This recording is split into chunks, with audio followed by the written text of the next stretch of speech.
All right.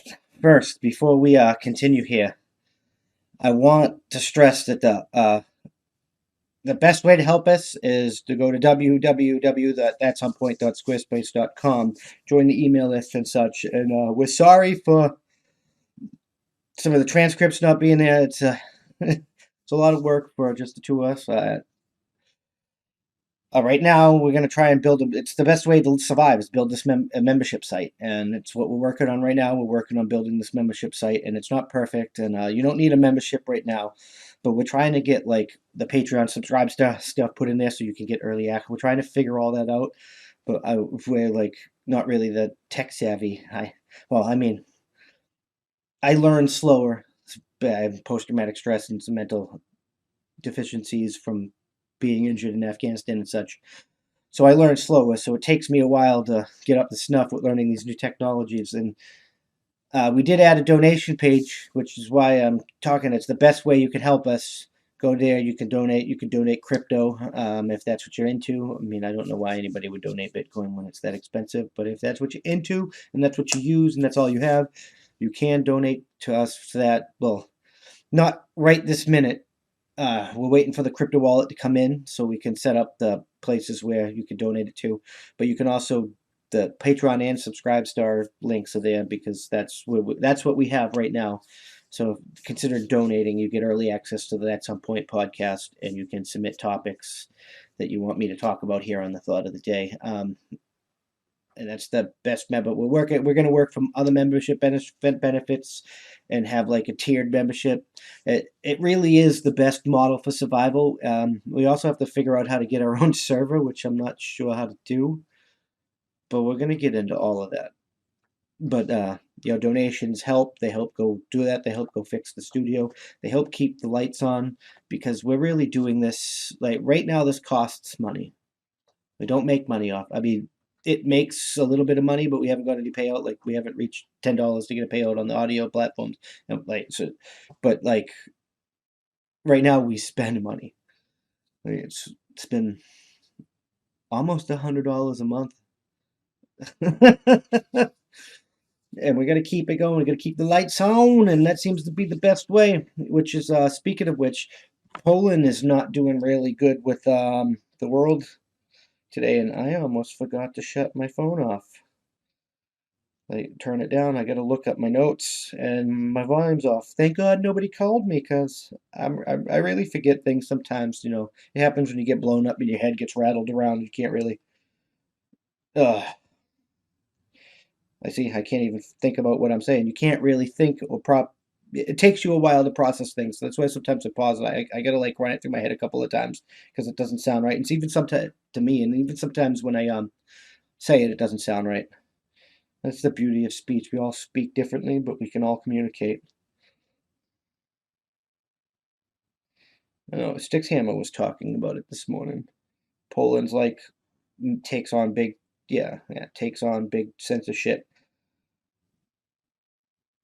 Yeah, they criticize the expulsion of Donald Trump because they don't like the fact that big tech companies have more power than their people and the constituents and their countries and the nations. Like that shouldn't private companies shouldn't be able to outdo the the systems people put in place. It just that shouldn't happen. They should not be able to control people's lives like that. That is utter garbage. Even Mexico, like what kind of world do we live in when I'm like agreeing with Mexico? Their cartel problems. Oh my God. This is why it's important to free speech and that everybody's on the internet. Like, everybody's calling for unity and stuff like that, but we can't be unity if we can't talk to people without risking people trying off with his head because he got my sand in my vagina because I have vaginitis and I'm mad because of some fucking bullshit words. If we can't like you should have heard the arguments like our founding fathers had. I wish I could have been there. Just like stories about them. Like sometimes it's not nice. Sometimes you can't be nice. If you're always nice, you're gonna lose. There are times where you need to be mean as hell. There are times where you need to speak your goddamn mind. But yeah, please consider helping us build, donating and helping us build this website and this infrastructure so we can actually survive and we can offer more value for memberships and we can actually get more content and do more for you guys.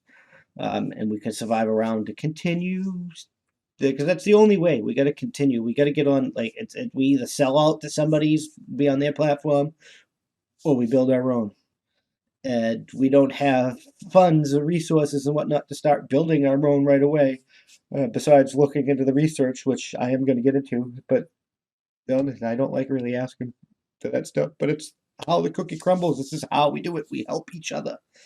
And if GoFundMe is going to like cancel stuff and whatnot, we need to do it ourselves.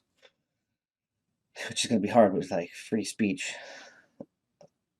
I can't believe we're even talking about this in the United States of America.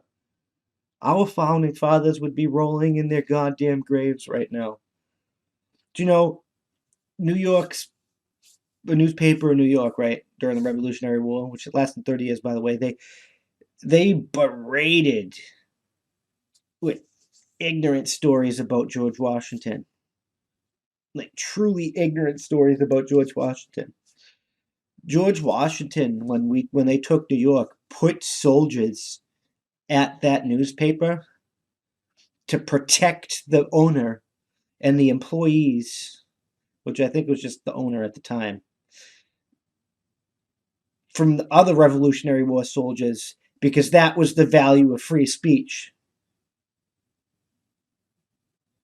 Washington knew some of you would be just as irate as you guys and try and hurt people for speech, but he knew that the values they were espousing of the country they were building was founded on free speech, so he ensured the protection of free speech, and that's what we need to start doing. And I'm going to say it almost at the end of every segment now. It's time. It's time to make speech free again. Make speech free again. I'm just saying.